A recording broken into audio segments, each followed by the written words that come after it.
Hello, everybody out there in the wonderful streaming land. How we all doing tonight? Welcome to the MCU's Bleeding Edge. We are happy to be back. If you missed us last week, we were not on. We're sorry about that, but if you are tuning in today, thank you for coming back and watching. We appreciate your reviews. Anyway, so to get us started here, we have a great panel going on here. Of course, we have my cohort up top there, Mr. Jeff Sloboda. We have returning on the panel as well, the great and amazing Lord Deathman. Great to have you here, Lord Deathman. It's fantastic to be here, Cybershark. I'm ready to go.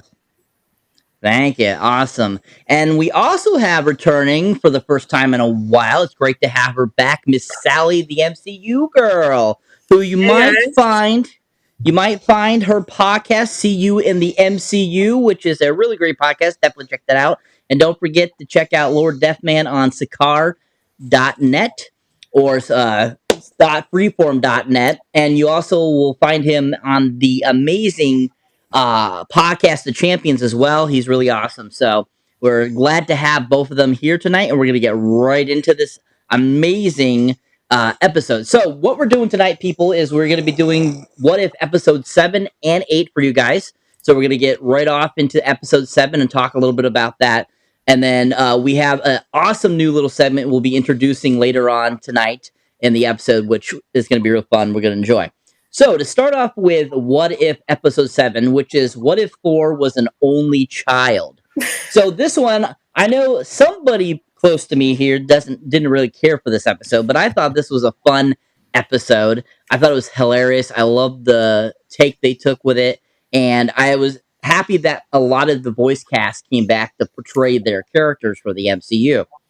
So to start us off, of course, we get kind of that same feeling we did with the first Thor film. We all of a sudden there's Natalie Portman's character, Jane, and then of course Darcy's character out there in the middle of nowhere in their van, and there's an anomaly that happens, and that's basically how the episode kind of starts.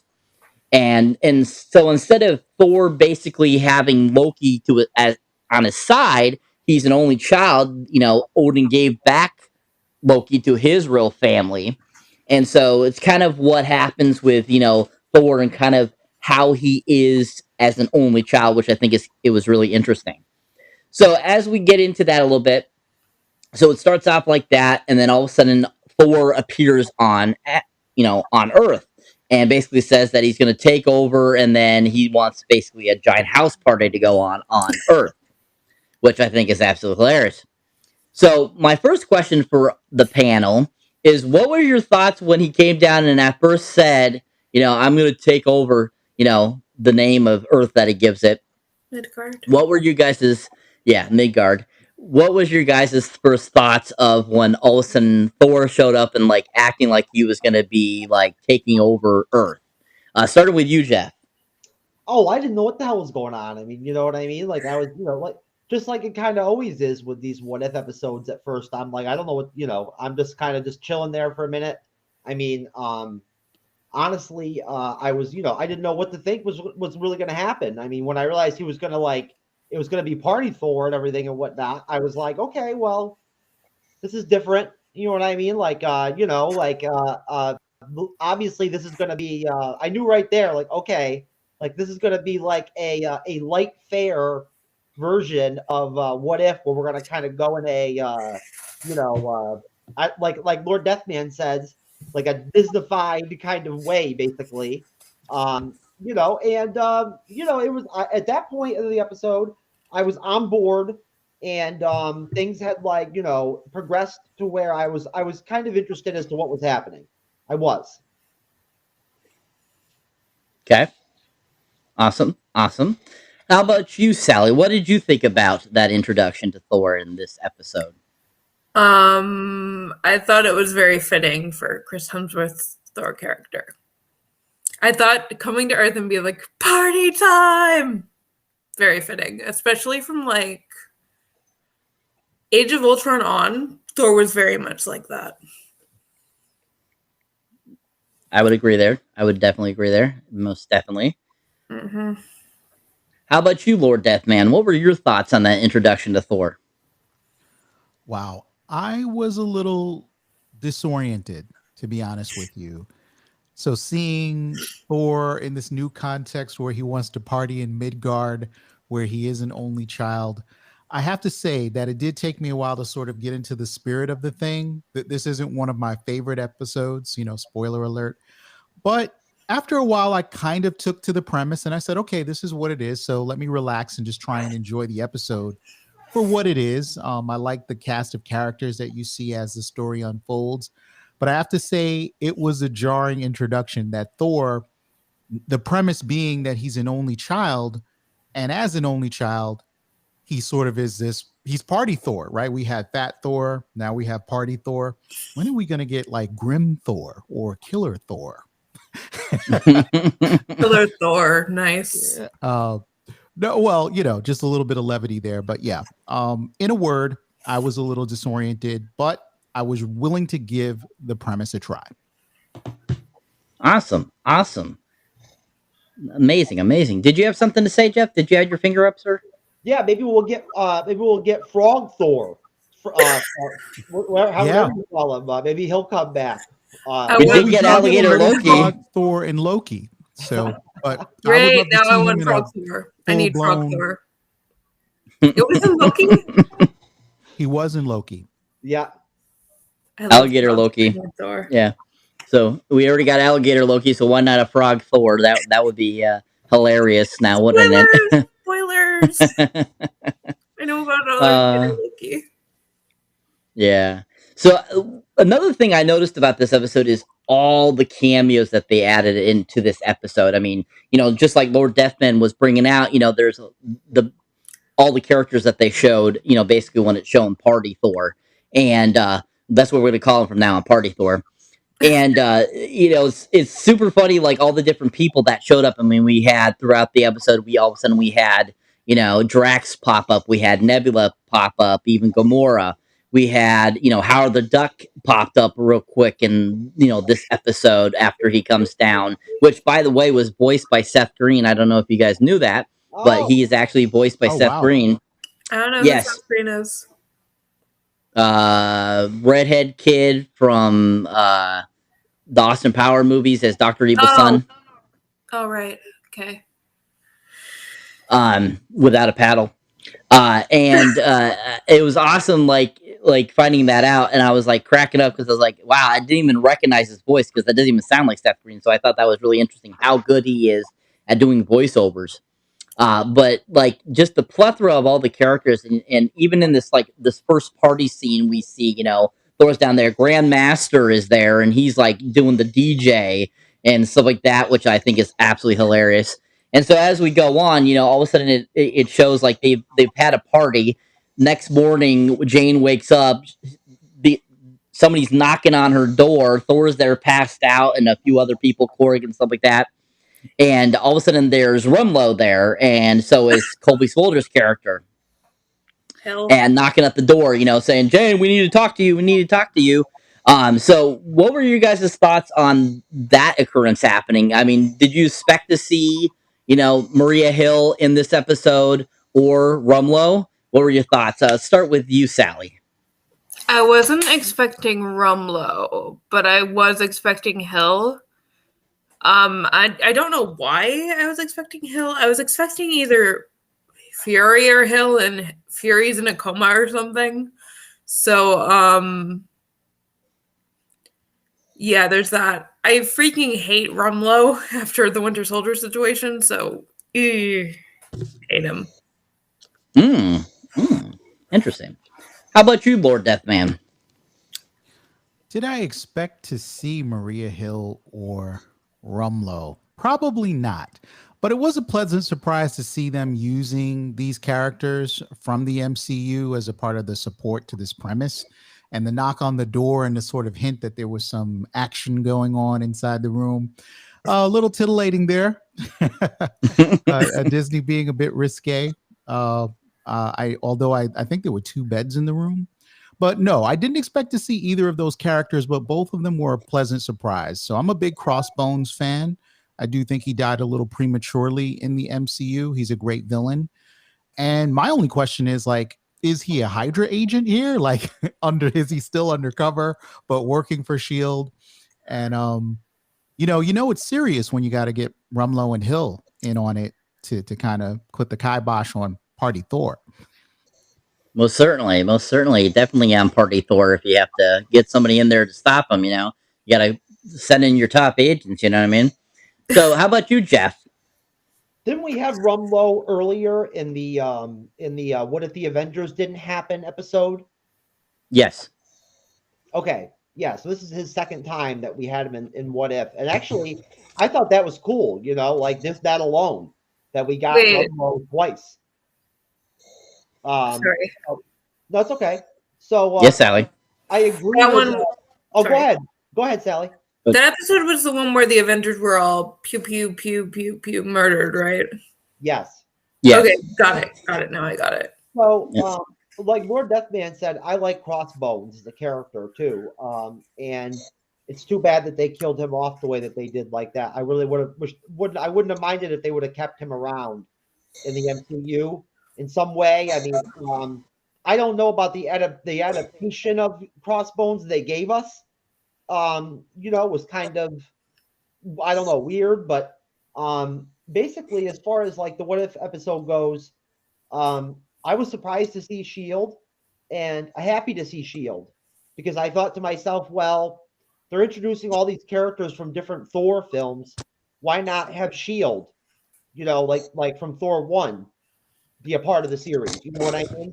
I was surprised as hell that Fury wasn't there. Like when Maria Hill, I was like, okay, well, where's Fury? So that kind of like, confused me a little bit. And I thought for sure that didn't Thor and geez, I forgot her name like already. Didn't Jane and Thor sleep in the same bed? Yeah, probably. We're gonna have to in the episode. The episode, no, they're not in the same bed. They're not in the same bed, but it's heavily implied. At least I think so. There was a scatological comment at one point. I can't remember if it was Darcy that said it or somebody said something that was kind of adult. Is that what the kids are calling it now? Something like that. Something like that. Yeah, I thought it was kind of funny. If something happened in the room, guys, we should all keep in mind that Rocket Raccoon was in that room. Oh, he is asleep at the Oh my sink, god! and Party Thor is on a fainting couch. Yeah, and there are a bunch of baby goats, so like not in front of the goats. Why do they keep making Guardians of the Galaxy a part of like anything that happens with space or something like that? Like I don't. Because they're a comedic element. Yes. Comic relief. It's the comic relief because they all those characters. James Gunn made them very comic reliefy. I mean, anything Drax says, you cannot want to laugh at it. I'm sorry, you just can't. Yeah. I would totally agree. That was pretty much it, Cyber. All right. Awesome. So we have that interaction happen. We get introduction to Maria Hill and Rumlow. Maria Hill explains what happened to Fury because we get a brief glimpse of Fury. He gets hit by Korg as Korg is running to make a cannonball into the water, the fountain there, and so he's in a coma, as we've mentioned before. So then they get flown off into one of the ships for Shield, and they're basically Maria Hill's explaining everything to Jane and everything, and that they need help to basically get Thor to go back to Asgard, basically, and that's kind of like the introduction to more things coming up. The greatest part about this episode is that one of Jeff's favorite characters is in this episode, which I just had to mention his favorite character, who he absolutely loves her movie because she was just so fantastic. Captain Marvel? Just guessing? No. Yes, Jeffrey. What would you like to say, sir? Oh, what are you kidding me? You know what? Captain Marvel was my highlight in this episode. Are you sure you're not on drugs? No, she really was. I loved her. I loved the animation version of Captain Marvel. It was good. Awesome. It was really good. You know what I mean? Like my only takeaway from the whole like Captain Marvel was I just you know, when she fights, and everything with Thor and whatnot, they're punching each other like over states and like countries and everything, and you'd think somebody would bleed at some point a little bit, like, or like get dirty.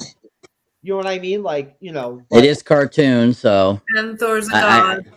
I don't so I think mean, gods bleed very easily. I don't think Disney was like, oh, we got to make sure they bleed in this. I don't think that was a top priority. That makes But yeah, but it would be impossible, like biologically, for someone to get punched that hard that they're going over state lines and not have at least a broken nose. Well, yeah, something like that, most definitely. I would think So more than a broken nose, I would think.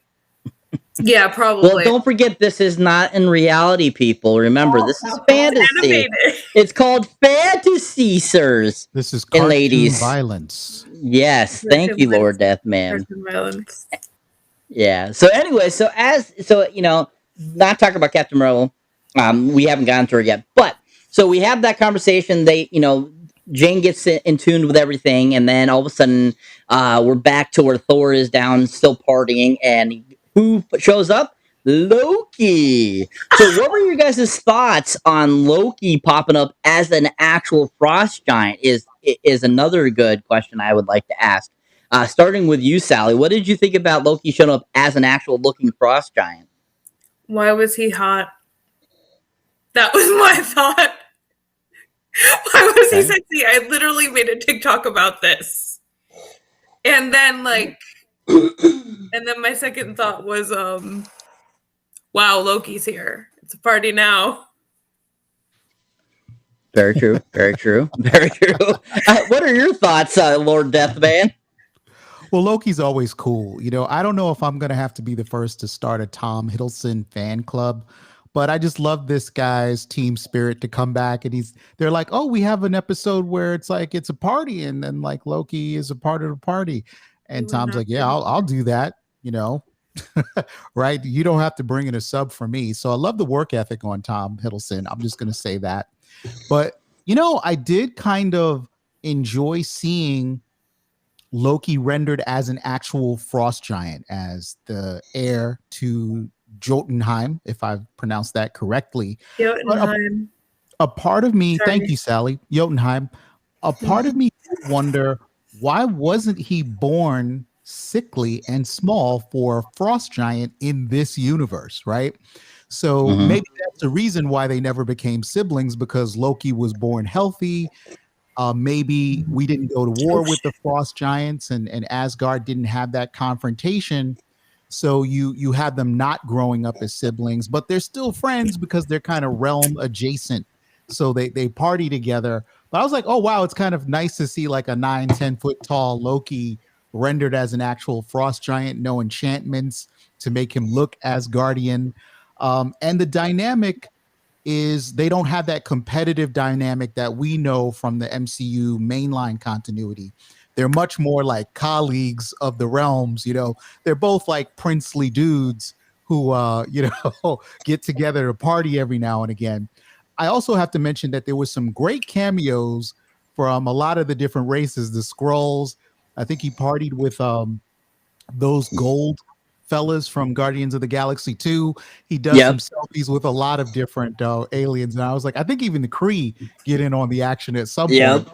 It was a highlight of the episode to see giant Loki. And I hope that they can do that in live action at some point.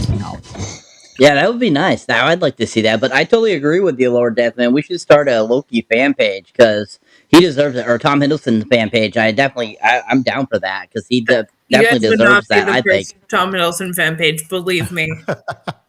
But guys, he didn't have to do this. He didn't have to come back to do the voice for this little bit role. He could have been like, yeah, get my sub in there, man, because I'm chilling with Taylor Swift or whoever the lady is of the month. But he was like, no, I'm British. And, I've got my, their SAG card. I've got to go in and do this performance. No one else can take ownership of Loki. And I love that about this guy.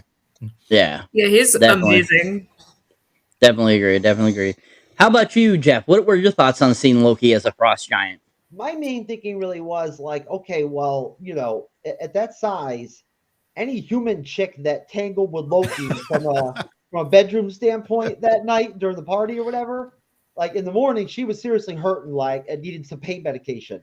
You know what I mean? Like, you might He's dead, let's be need to real. get her a doctor. At the very least, her iPhone was messed up after it was over. Can't breathe. So anyway, so yeah, I mean, I was kind of impressed by that whole aspect of that frost giant Loki. What the fuck? Sorry, I heard something outside. Oh, okay. Well, you scared me for a minute there, but yeah, no, I was just wondering, like, like everybody else is thinking, I think, like, what how did he become that big? Like, why did getting brought back to Jotunheim make him become an ice giant? Like, that's pretty much it. You know what I mean? Like, I thought it was neat. And Lord Deathman nailed it. It's nice to see that at least he came back to voice his, role. I mean, so many haven't. It's good to see, at least that he did. But it certainly was unique. It was unique to see him in that version of him.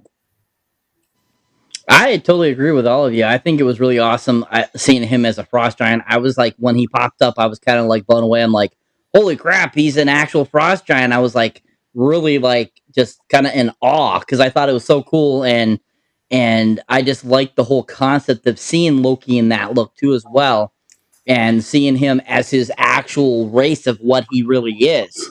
And so I thought that was just a really cool concept, and I'm glad that they brought that into What If. So as we go on, so that's when all of a sudden, after getting introduced to Loki, that's all of a sudden when Captain Marvel shows up, and basically her and Thor get into this giant, battle. Basically, we see them get, start hitting each other. They end up over, in the United Kingdom. They take down Stonehenge. They keep fighting all of a sudden in a desert, and you think, basically Captain Marvel being as powerful as she is, she would be able to take him down, but she's not able to. He's still able to kind of defend himself, and so we get a whole bunch of action sequences here with them battling each other and stuff like that. And basically we see all these kind of crazy areas they go to and they're fighting and stuff like that. And that's where that comes in, where everyone was talking about how can Thor be punched into a crater and he's not bleeding and stuff like that. So definitely I can see that connotation there. But I think these fight sequences were really well done, and that's my question for you guys. What did you guys think about that action sequence? Was there anything you enjoyed about it? Anything you didn't enjoy about it? And do you think there could have been anything different? Let's start with you, Jeff.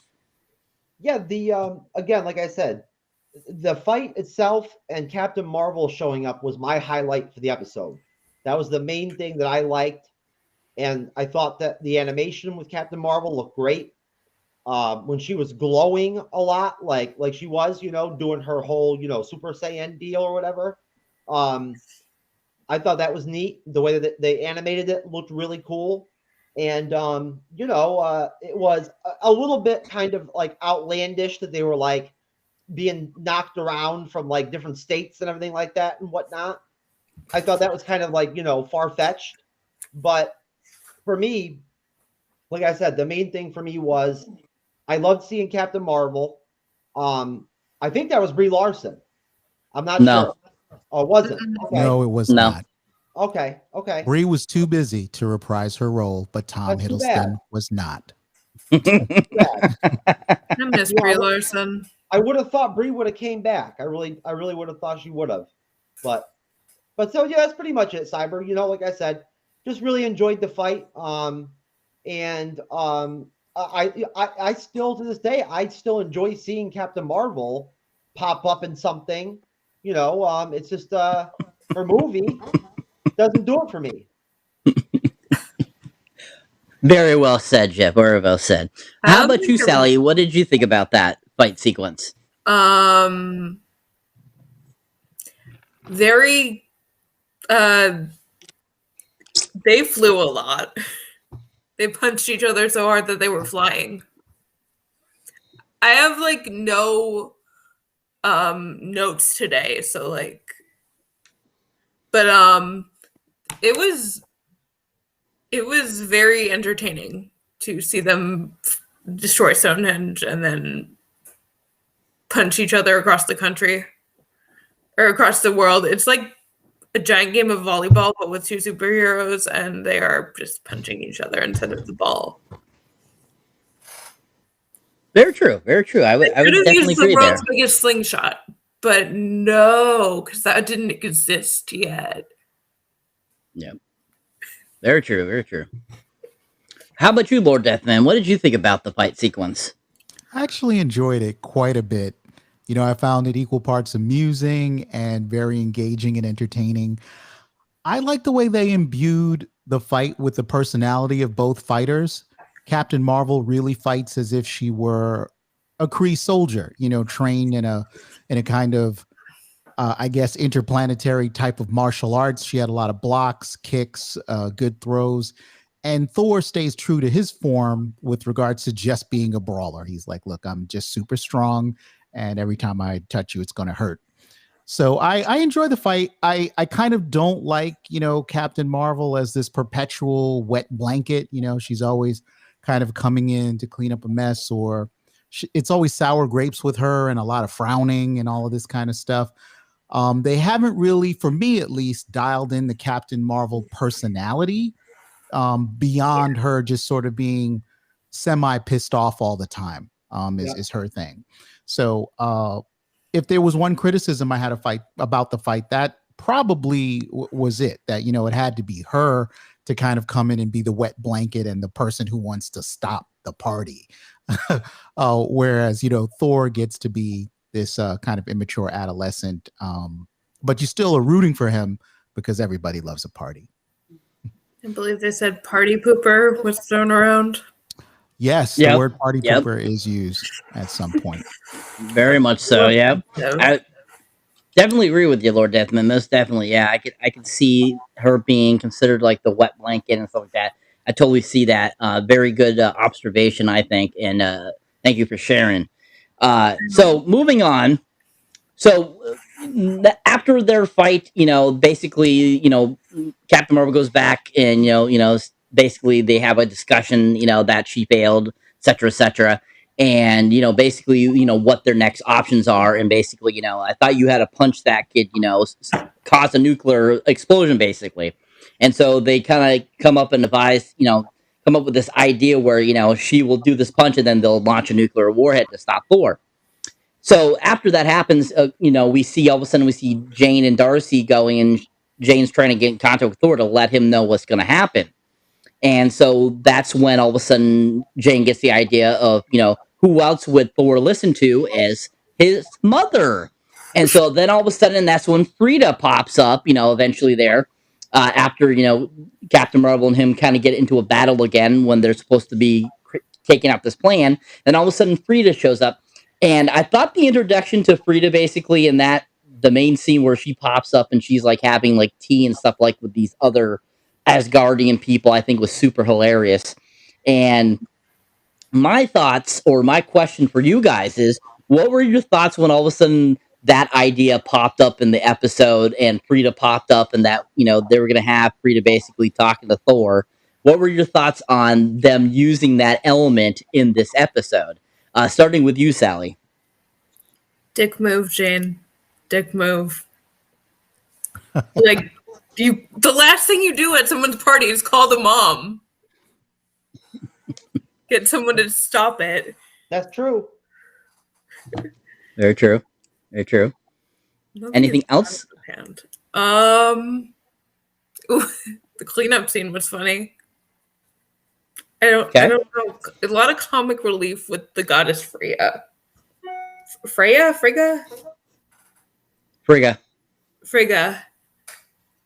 I just pulled yarn out of my sleeve. Okay. So, sorry. Yarn is Frigga. The yarn is Frigga. We couldn't see it, Sally. We couldn't see it happen. You didn't have to. I know. Sorry. Freya or Frigga is correct, by the way, guys, but she is Frigga in the MCU. She could be Freya in the Norse myths as well. Both, all meaning Friday, I believe. Awesome. Thank you for that, Lord Desmond. That's nice to know. I knew How it. about you? How about you, Jeff? What did you thought about Frigga popping up? Love seeing Heimdall. You know, anytime we get to see Heimdall, that's positive. I think that was the first time we saw him in What If. So, yeah, having Frigga come down was cool. I mean, it's what I figured was going to happen, kind of. I figured that's the direction things were going to go. Like, that's the one person that's going to be able to stop him from like being Party Thor or whatever and rectifying his behavior. So, it seemed very, it seemed like a very good move on Jane's part to actually interject herself into things the way she did and get Frigga down to earth. I thought it was kind of, when Howard the Duck married Darcy, I was like, are you kidding me? Like, come on, man. Like, That was funny. You're not for interspecies romance? no, I'm Jeff? fine with that. I'm an equal opportunity guy when it comes to that stuff. But I mean, I'm just saying. Should we be worried about any horses around you, Jeff, or No, ducks? no. I'm Oh good. my God, no. I'm good. But no, I just when that happened, no, I was it's like, fine. okay, well, that really told me the direction the episode was going. Really, you know what I mean? At that point, I knew like they're going full blown. It's going to be full blown comedy. Yes, I would agree. Full blown comedy. That like the whole scene where all of a sudden Frigga pops down, and starts talking to Thor, and he's like, "No, I'm in my room doing homework," and stuff like that. I just started cracking up so hard. It was so sick and funny because that was like perfect. That was like totally what you would have to do to get like a teenage boy to really kind of stop his bring her mother into the situation. I thought that was so funny. That's why it's So how the about move. I was so gonna- how? Sorry. It's okay. How about you, Lord Deathman? What did you think about Frigga popping up?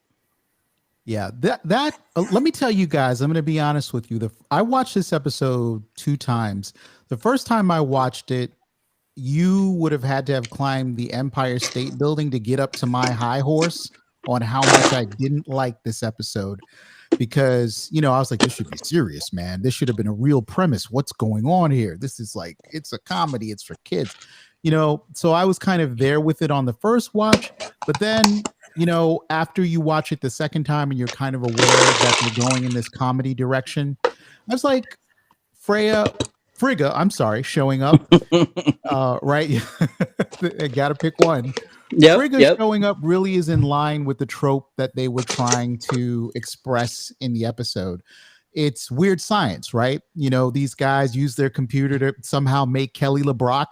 That a Commodore 64 can't make a supermodel, but you go with it, right? Because it's a funny situation.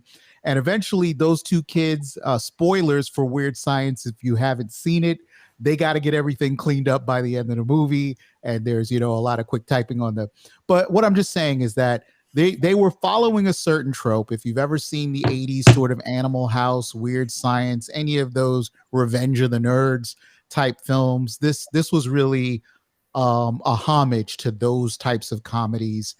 And I thought it's perfect that the parents are coming home. Although, if you want to be one of those sticklers for MCU continuity and physics, it took Frigga way too long to get to Midgard via the Bifrost. That should have been instantaneous, but Thor had like hours and hours and hours to get the place cleaned up. But again, I feel like What If is a little bit more relaxed. You don't have to be like a continuity Nazi. You can kind of sort of check your brain at the door and just have fun with some of these out there alternate scenarios. So yeah, I thought it was in line with the trope. I thought it made a lot of sense, and I was anxious to see what was going to happen when she showed up. I have literally heard of none of those movies you guys just mentioned. Yeah, I know. Your homework is Google Weird Science. RDJ, your favorite actors in it. You'll see him as a teen in that one. No, I love Robert Downey Jr. I just don't like Iron Man. That means you don't like Robert Downey Jr. No, They're the same person. Spoiler I know alert. they are. I just Too funny. feel like being reminded of that douchebag in high school when I'm trying to enjoy a movie. Okay. I get that kind of vibe from Tony Stark. All right.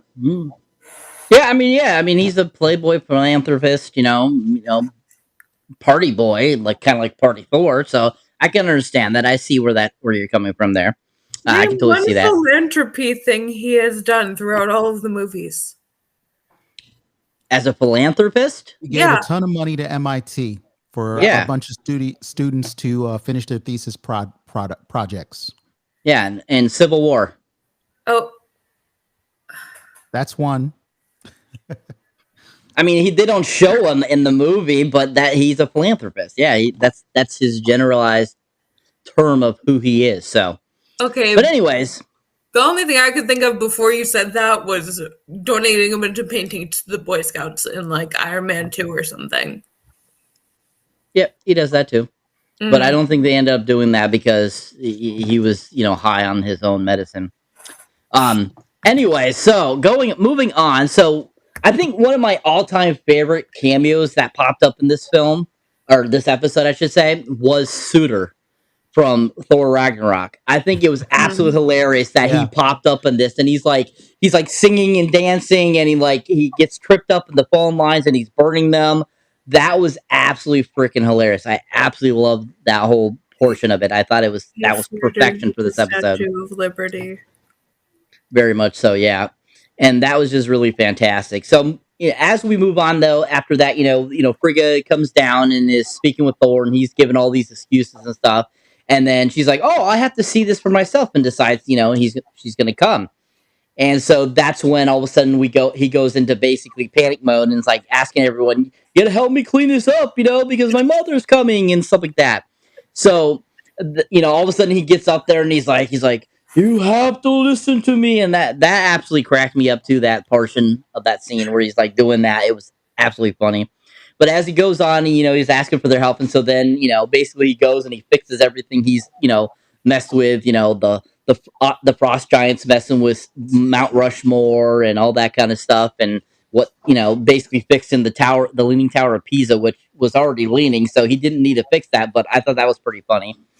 And basically gets everything fixed, and then he's got like a group of people, and when Frigga pops up, and he's like, "Oh yes, I'm teaching, as you can see here," and that was absolutely freaking hilarious too. It's just so fun, and that's basically how the episode ends with basically him kind of like getting away with it, kind of just like in any of those 80s movies, as Mr. Lord Deathman was talking about, especially like Weird Science and so forth. And I think that's just a fantastic way to end it. And I just thought it was all around a really fun episode. So my final question on this episode is, what was your overall take or overall feeling of the episode? Starting with you, Sally. Thor likes to party. And Frigga is that person who's like, "All right, I need this to be clean in 3, 2, 1, and you all need to be out in like 30 seconds. She's that kind of mom. Okay. Any other thoughts on it? No teacher ever would have all of their students sitting on the ground and be next to a chalkboard. That's just not how teachers are. Apparently, you haven't been to other countries, because they do that in other countries. Yeah, you're right. I haven't. No teacher ever in America, and I believe they were in New Mexico or Nevada. So yeah, very true. How about you, Jeff? What was your overall impression? Well, like Lord Deathman said, it wasn't one of my favorite episodes. I understand the premise of it. I get it. Like, it was a light episode. It was comedic, and I know there's people in the MCU fandom that enjoy that kind of thing. I do. I get that. So, just because I didn't really care for it doesn't mean that I don't respect other people liking it. You know what I mean? I just felt like it was a bit too comedic for me, too silly. And I like the darker stuff. So this was not dark. But I still liked Captain Marvel being in it, and Shield. and it was cool. It was still a fun episode. I don't know if I had to rate it 1 through 10, I'd probably give it a 2. Wow. Gotcha. Opinions, people, opinions. All right, Lord Deathman, to finish this episode off, what were your thoughts on a whole of the episode, sir? Well, my overall impressions of the episode, I'm kind of in sync with Jeff. I was a little disappointed by the episode itself. I thought the tone was a little too comedic. I also felt like they were leaning a lot on those tropes from those 80s comedies that we talked about a little bit earlier. So a part of me just doesn't feel like it just felt it lacked a little sophistication, and they might have been talking down to the MCU audience with this particular episode. But I will admit, though, on a second watching, I enjoyed seeing a lot of different character moments. I loved Giant Loki. He really saves the episode for me, and him tinkering around with the iPhone, and relaying Thor's messages. Even I, as serious as I like things to be, had to sort of, your heart kind of warms to that kind of comedy. But I'm kind of in Jeff's camp. I'm in a 2.5 space with this particular episode. It feels like the type of episode that they wrote because they needed to give the writers some breathing room to focus on a couple more serious episodes. It's like we're at a breakneck pace writing these scripts. It's real tough in the writers' room. We got to get this stuff to the animators, but can you give us like a freebie? Can you give us an easy one so that we can crank out an episode number 8 where it's just like a finely tuned instrument, if that makes sense, guys? Kind of like Thor Ragnarok before Infinity War, giving us one last fun little laugh movie before ripping our hearts out. That's a good analogy, I guess. Yep. Yeah, very much so. All right, guys. So that was episode 7. So moving on to episode 8, my friends. Episode 8. Episode 8 is What If Ultron Won? So this was an interesting title. I definitely thought this was an interesting topic. And I thought it was, definitely something that was, something to explore, especially with, at the very end of episode 7, all of a sudden we see Ultron in Vision's body. So that was nice to see that they actually finally transitioned one of those end credit scenes into another episode. So that was really cool. Did you have something to say, Jeff? Sorry. No, I'm okay. Okay. Looked like you had your hand up, so that's what I was asking. Anyway, so episode 8. So basically it starts off, we see Black Widow and she's battling, Ultron's force. And, we have this like huge battle going on, and basically we're reminded of we did defeat Ultron, but what if he actually had one and he was successful in putting himself into Vision's body instead of Vision becoming Vision? And all of a sudden we get a glimpse of Black Widow and stuff, and she's kicking butt, and they're fighting Ultron's robots, and then all of a sudden Clint Barton pops up too as well, which was, interesting. And all of a sudden he has a robotic arm, which I thought was an interesting take. I don't know what your guys' thoughts were. What were your thoughts on that? That's my first question. What did you think about all of a sudden Clint Barton having a robotic arm in his introduction into this episode? Starting with you, Sally. I didn't realize Clint Barton was a cyborg, but I guess he is now. It didn't really make sense to me. Like, what context did that happen in?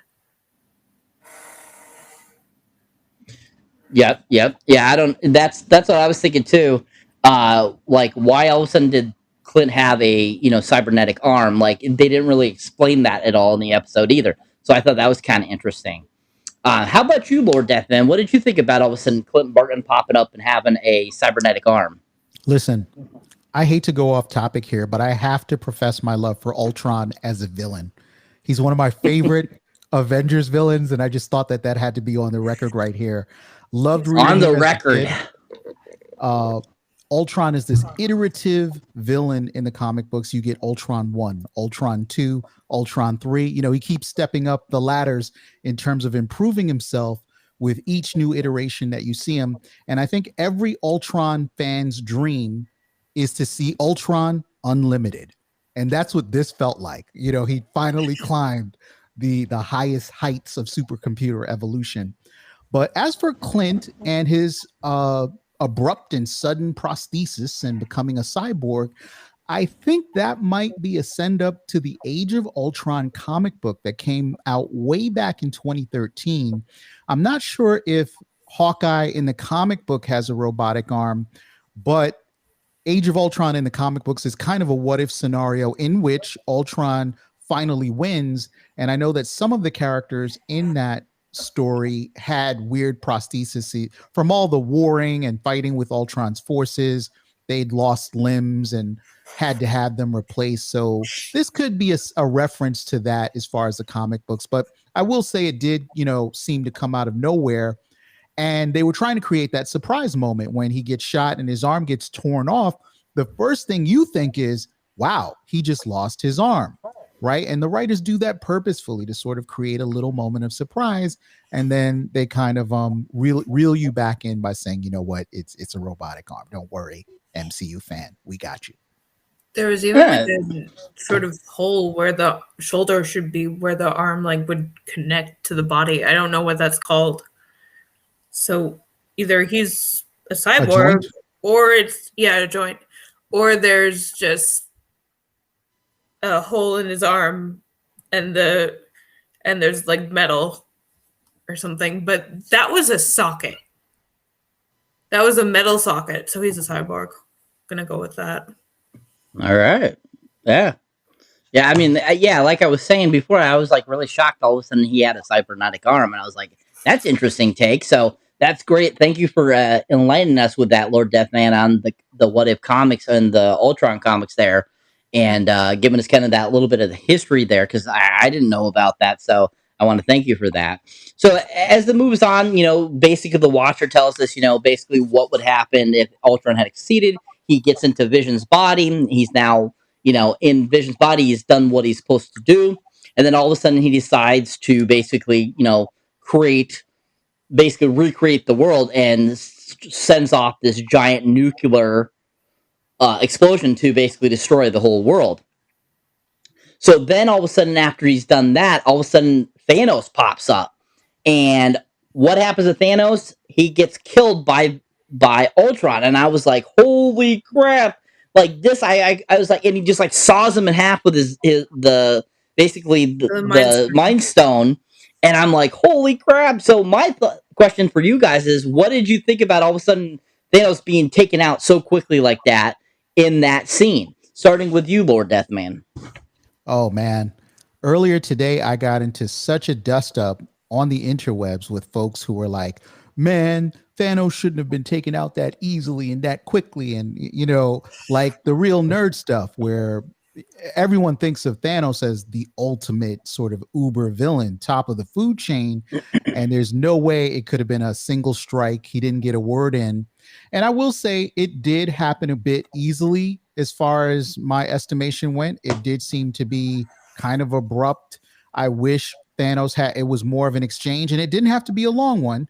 As long as Thanos had gotten in a line or a blow, I might have been a little bit more satisfied.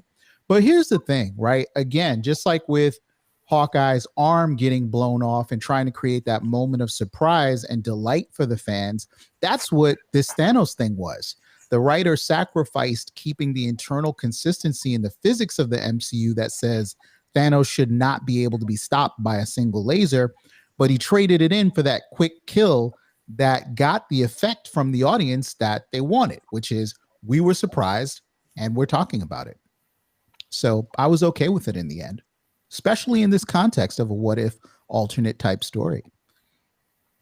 Yeah, I mean, at the same time, I was like, wow, that was like, you know, like you were saying, you know, I can't believe Thanos was taken out that quickly. But at the same time, I thought it was an interesting concept that it was that simple, too, at the same time. That's what I appreciated about it, is that they did that. You're absolutely right. You're absolutely right there, Cyber. Good call.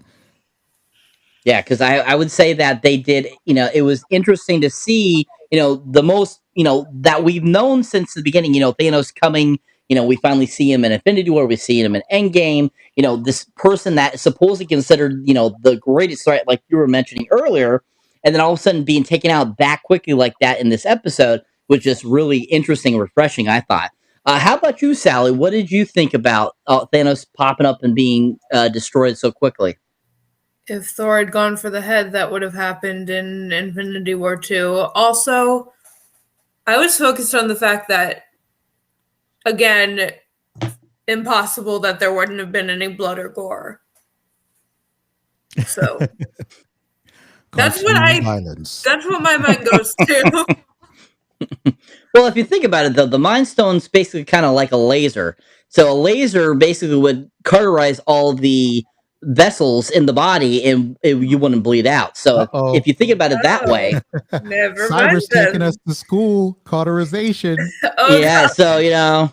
So that possibly could be about it too. But but cartoon violence. Go ahead, Sally. You would see some kind of insides somehow.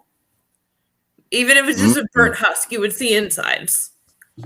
So you want them to go real graphic with it. They did in the zombie episode. Why can't they here? Different team, different animation team. I mean, yeah, good point. I just like gore. There you go. Can I add one more thing to this discussion? One more note about this fight. Yes, There's Lord an Deathman. interesting irony about how Thanos is killed. He's cut in half. And if anyone could have done it, I would have given it to Ultron to immediately assess the threat and come up with the most efficient way of destroying his target. Thanos wanted to have the universe, and Ultron halved him. So I do think that that was intentional. A little bit of comedy there on the part of the writers. I'm wondering what the hell happened to Wanda and Pietro, but I was so focused on the gore. Mm-hmm. That is true. Yeah, what happened to Wanda and Pietro? Yeah, that'd be interesting. That would have been interesting to see them in the episode, most definitely. Yeah. So once so once Ultron has killed Thanos, he basically inherits the stones, and he ends up basically, creating almost like an outer layer for himself that looks just like Ultron, where the gems are now injected into, and he basically has ultimate power. So going back to Lord Deathman's talk about this being the Ultra Ultron. So we see him do that, and he basically empowers him now to take care of the whole universe now and do what he wants to do with the universe. And so slowly it goes through different places that we're familiar with, different, planets that we've seen different characters and stuff from, that he starts to go and obliterate. So first, he ends up taking out Asgard, which I thought was kind of interesting. That's the first place they decided to go and destroy. Because I'm thinking maybe he thinks Thor is probably one of the biggest threats to him, maybe. I don't know. They didn't explain that or anything like that, but that's just a thought I had on it. So as he slowly goes and destroys all these places, you kind of see the Watcher in the background going, oh, crap. How did he, what's going to happen? And then all of a sudden, after Ultron has completely done what he's done, and he's basically got no purpose, that's when he all of a sudden discovers multi-dimensions. Oh, the multiverse. Ooh, the multiverse. And I thought it was interesting, too, that they had him kill off Ego. What were your guys' thoughts on that? That them including Ego into his destruction through the different planets and so forth. What were your thoughts on that? How about starting with you, Sally? What were your thoughts on that? Ego was horrible anyway. Ultron is just slightly worse. So, okay. Of course, he's going to kill something that's horrible because he's determined to make, a perfect world. And he thinks it's evolution or something, but, you can't have evolution without living beings. So. True. So that's what Ego was, really, I think. Okay. If I remember correctly, he was evolution. Okay. He was a living planet. Yeah, he basically was born from nothing. So, yeah, evolution would definitely be, I would say, the, key for if, you go back to the comics or if you were to like maybe talk to the writers, maybe that's what their thoughts were. He was like evolution kind of. I definitely could see Yeah. that. How about you, Lord Deathman? What did you think about them having Ego a part of those planets being destroyed? He takes out quite a few major forces in the MCU cosmology at many different scales. So he goes after Asgard. I think it's pretty obvious why.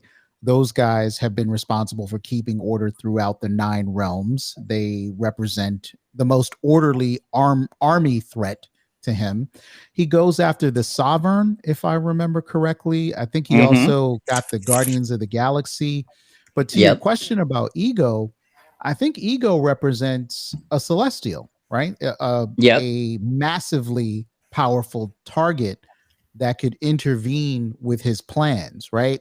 But again, you're going to get the nerds who say, well, why didn't he go after a celestial? And why didn't he go after the Eternals? And, it could go on and on.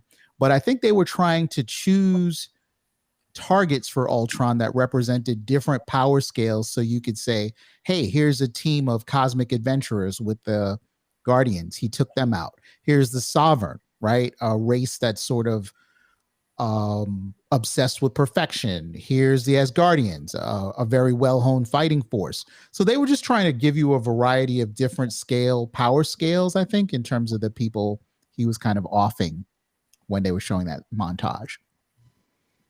Very true, very true. I would have to agree with that. Yeah, most definitely, because that's what my thought was as it showing the different places was power.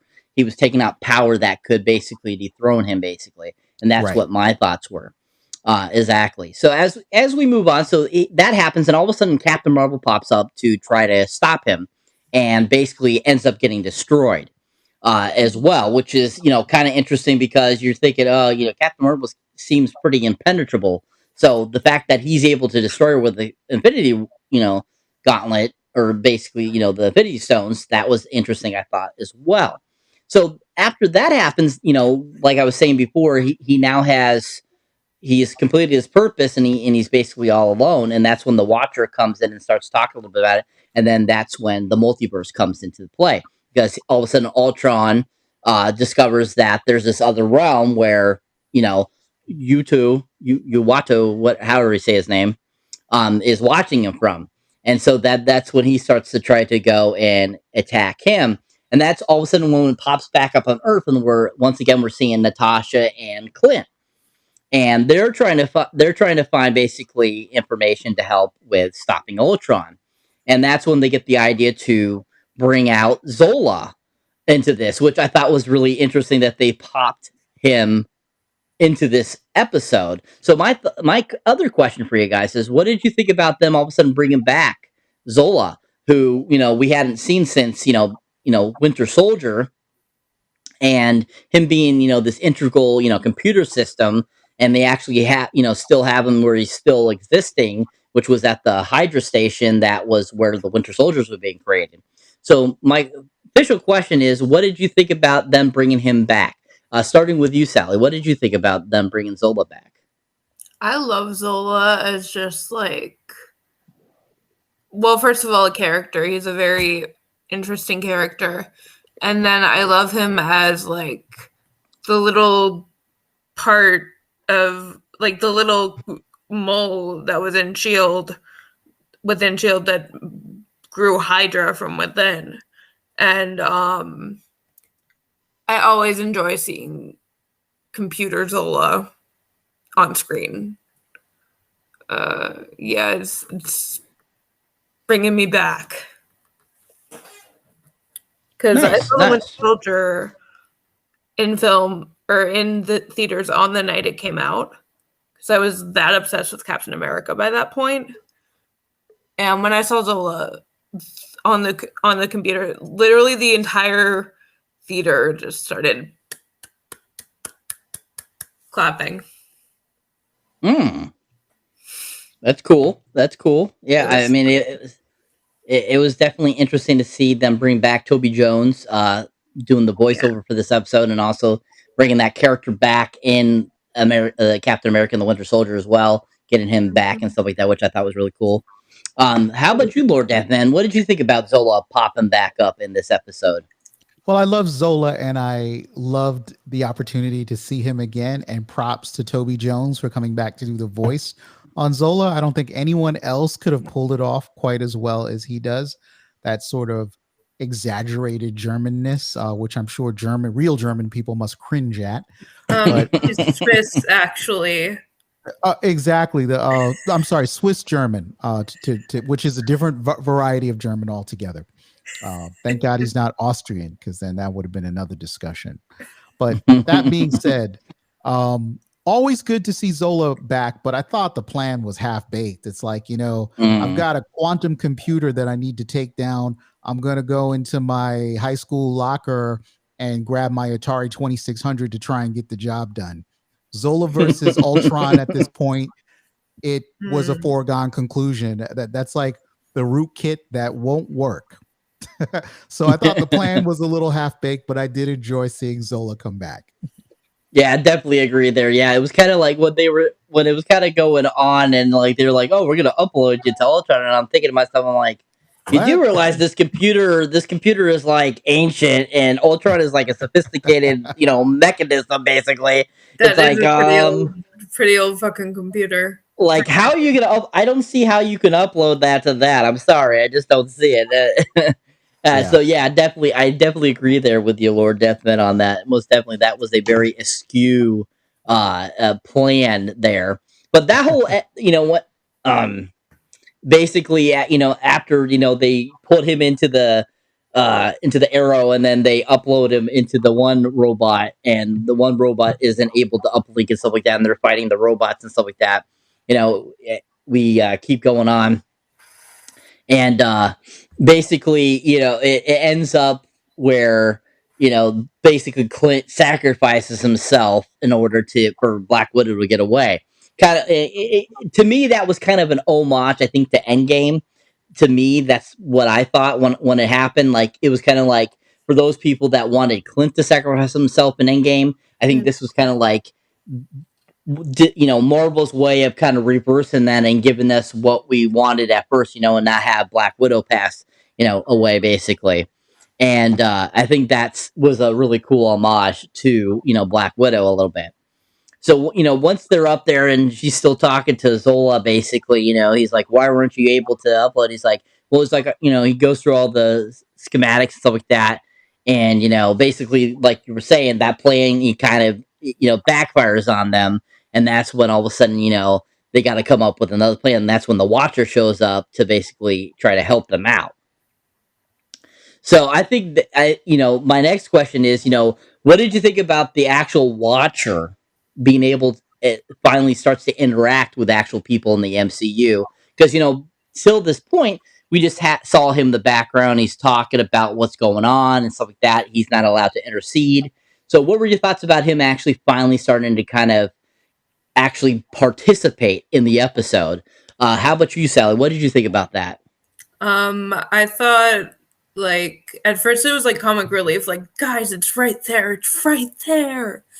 And then it was like really, really, really like dark. It was like a fight between Ultron and the Watcher, and that part was like messing me up because there were so many parts of the multiverse that weren't explored yet. Like Steve being sworn in as president. What? That part was. I started screaming, "Oh hell no!" the minute Clint jumped, and then I just kept screaming, "Oh hell no!" throughout the rest of the episode. Okay. Yeah. I could see it being an oh hell moment. Yes, most definitely. I can see that. No. Yeah. How about you, Lord Deathman? Oh, I loved it. First off, the action in this episode is top notch. You're eating well as an MCU fan in this particular episode. You get so many great homages, like the one you mentioned, where Clint is the one to sacrifice himself as opposed to Natasha. You get Black Widow wielding the Red Guardian shield in a kind of inverted Captain America type situation. So this episode was right where I needed them to be in terms of the level of energy and effort that they put into this, but that Watcher Utah fight was a highlight because I thought America Chavez was going to be the first person to kind of punch someone into another reality, but it just happens to be Ultron Unlimited. Like, I mean, one punch from Ultron sends you into another universe. Just conceptually, that's just off the charts. That's where I love to be in speculative fiction, science fiction, fantasy. The fight is just great. I loved the episode, as you can probably tell by now when it comes to reactions and verdicts. But that was the true highlight of the episode, the Ultron Watcher fight. I totally agree. That was a fantastic fight. I mean, all the different places they end up going through and fighting, and just shows you how much power also the Watcher has as well. Because we really didn't know what his power. Like, we knew he was powerful, but we didn't really know, like, see any of his powers. So it was really fun seeing him use his powers in this episode and give this like really awesome fight. And it kind of gave us like an idea of what the Watcher could do if he ended up using his powers to intervene in things. Because that's one thing, if you notice, Ultron says that to him. He's like, why haven't you intervened in any of these crazy things that have happened? And he's like, I gave it this oath. I can't break that oath, And when all of a sudden Ultron opens his mouth to basically like engulf that area where they're fighting in that like middle scene, I was like, what the heck is going on here? It was like he was taking a really big bite of a donut. I was like, holy crap. I'm like, that's insane. And yeah, that's just a fantastic What? I think Jeff is having Cyber is having some technical difficulties, and Jeff fell off a little while ago. So we may have to run the stream together, Sally. Oh, shit. You want to keep it going? Well, the Watcher's face should have been mush, but he's basically a god, so I guess his face wouldn't be sticky mush by the time Ultron was done with him. It looked like he had almost like sort of cracked his skull open with this kind of refractive energy he was kind of firing into his skull at one point. Yeah. But I'd imagine, the Watcher's a quick healer. And also thinking about it, they're multiversal beings, right? And I love the fact that they pay that off from the comic books for the Watcher, that he is this guy that sort of exists on these multiple planes. So I'm guessing. I have no idea what I'm doing, but keep going. Anyway, I'm just saying, damage might be relative when you get to that level of power. So yeah. I don't know. I don't know what I'm doing. Ladies and gentlemen at home, this is the voice of Lord Deathman. We just want you to let you know that we're having some technical difficulties in the stream. We seem to have lost both of our co-hosts, but Sally and I are here. Hopefully they will return soon, so please do stay tuned for more of the MCU's Bleeding Edge. Yeah. I don't know what I'm doing, but yes. Well, I mean, I will sort of fill in for Cyber here and just sort of ask the question. I think we've gotten through most of the main beats of the episode, which was his plan. But really, what was your overall impression of the episode? How did it compare to, say, the last episode for you, Sally? I enjoyed it. I thought so. I enjoyed it, but I also had no idea what was going on for like most of it. In the sense that the premise wasn't making a lot of sense to you, or were you just like unable to kind of follow the action? I was unable to follow it.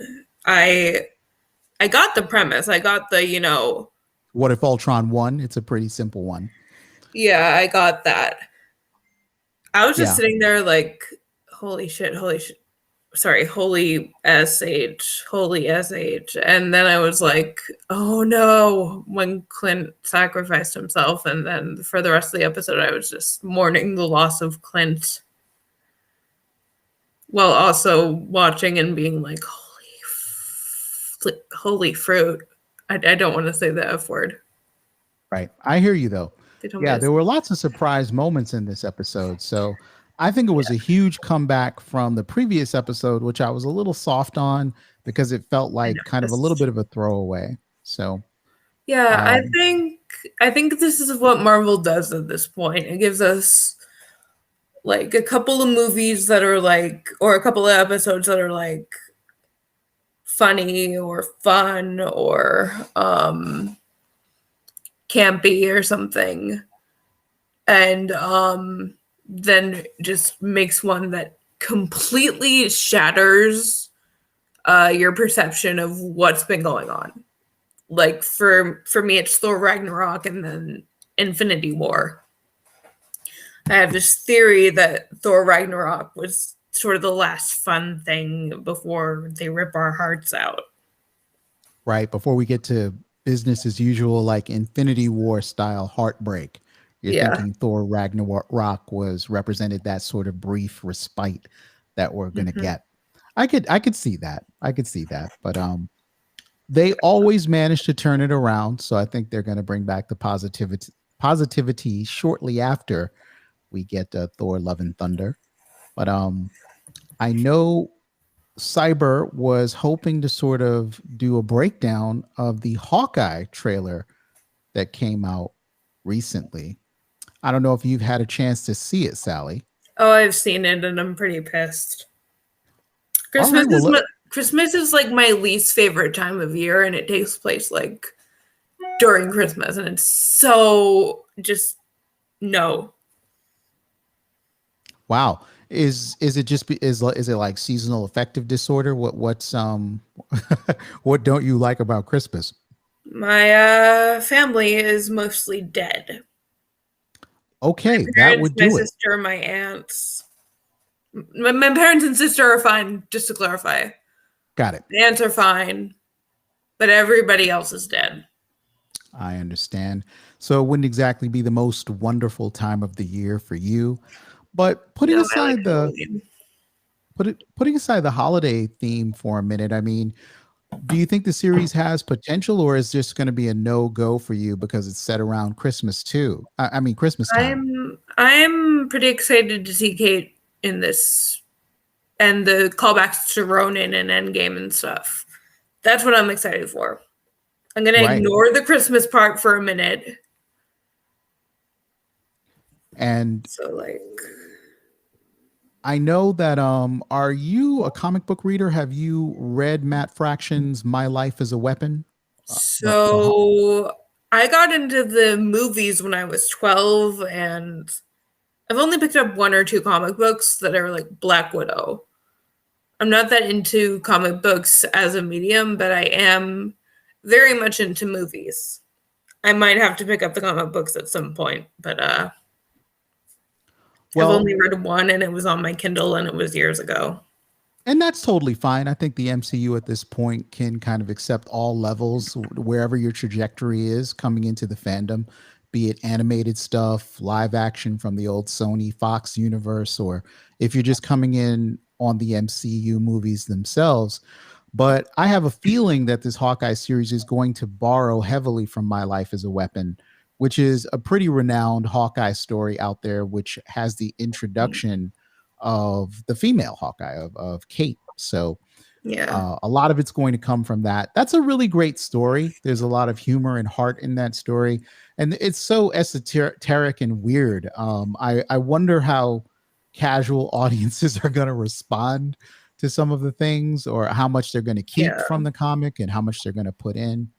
But yeah, just so I know the Christmas thing sort of bothers you, but was there anything that sort of looked like a highlight in that trailer for you?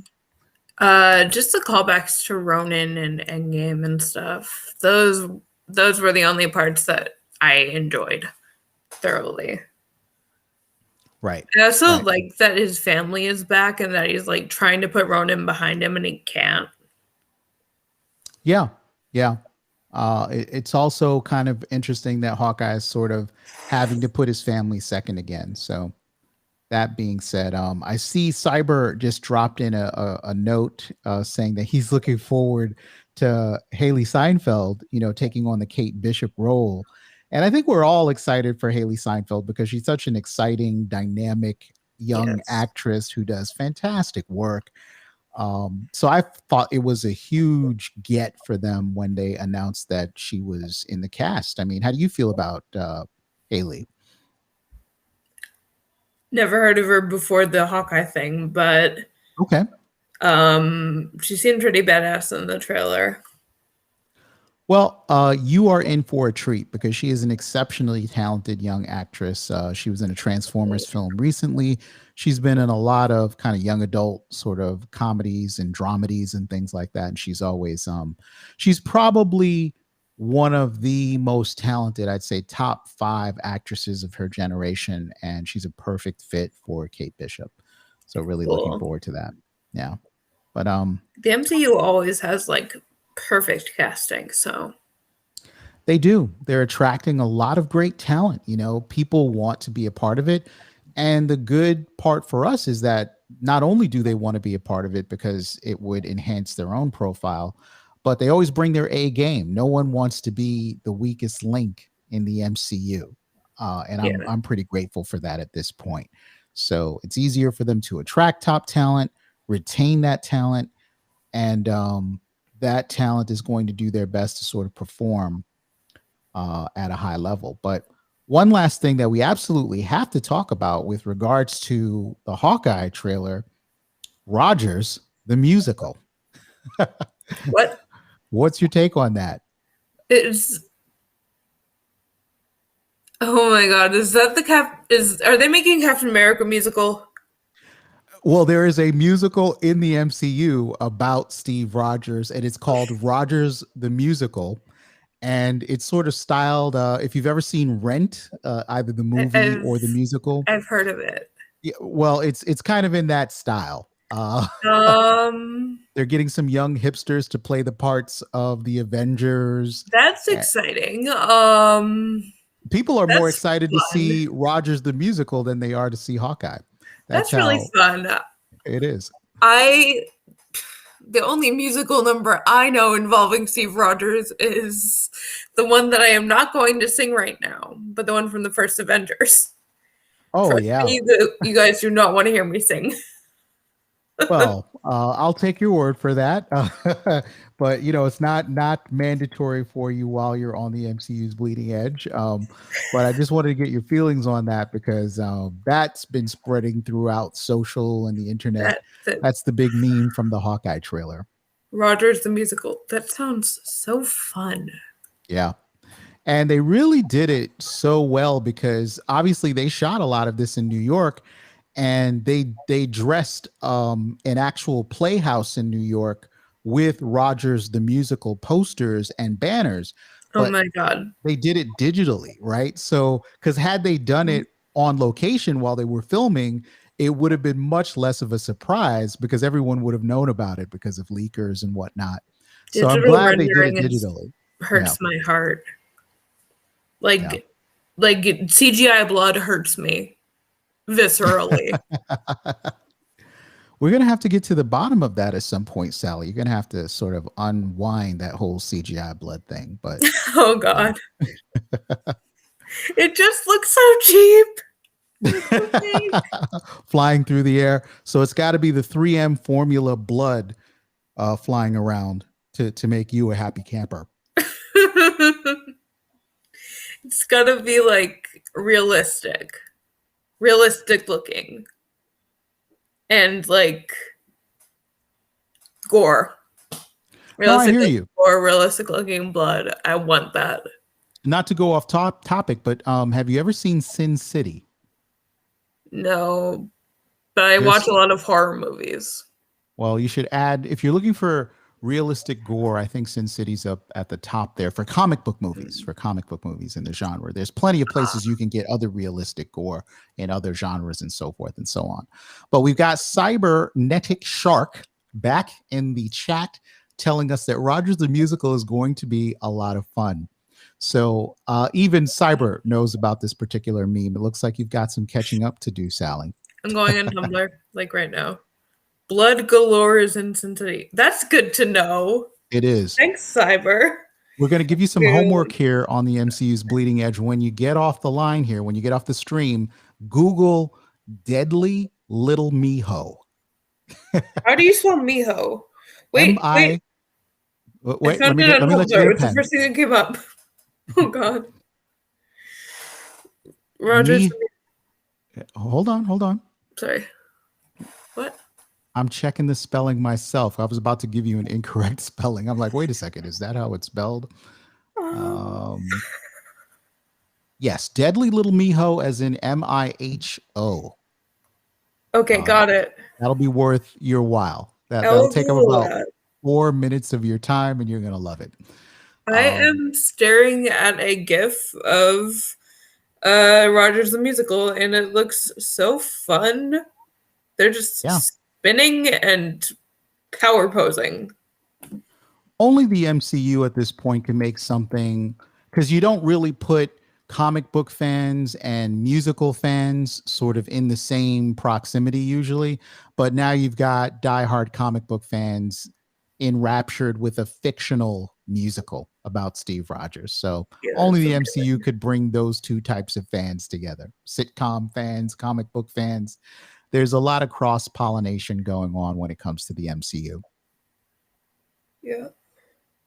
So, I'm glad we had a chance to chat about this, Sally. You're wonderful to speak with. I'm so glad we got the chance to talk about the Hawkeye trailer. I do wish that Cyber and Jeff were with us, but they've obviously been detained. So I am going to ask you if you want to continue the discussion and talk a little bit about Phase 4 in terms of projects you're looking forward to. I haven't even Googled Phase 4 yet, so probably not. Fair enough. Did you get a chance to see Shang-Chi? Not yet. No, okay. I am completely against renting something when it's in theaters. And I don't want to beg my family to let me see this in theaters because they were apprehensive about letting me see Black Widow.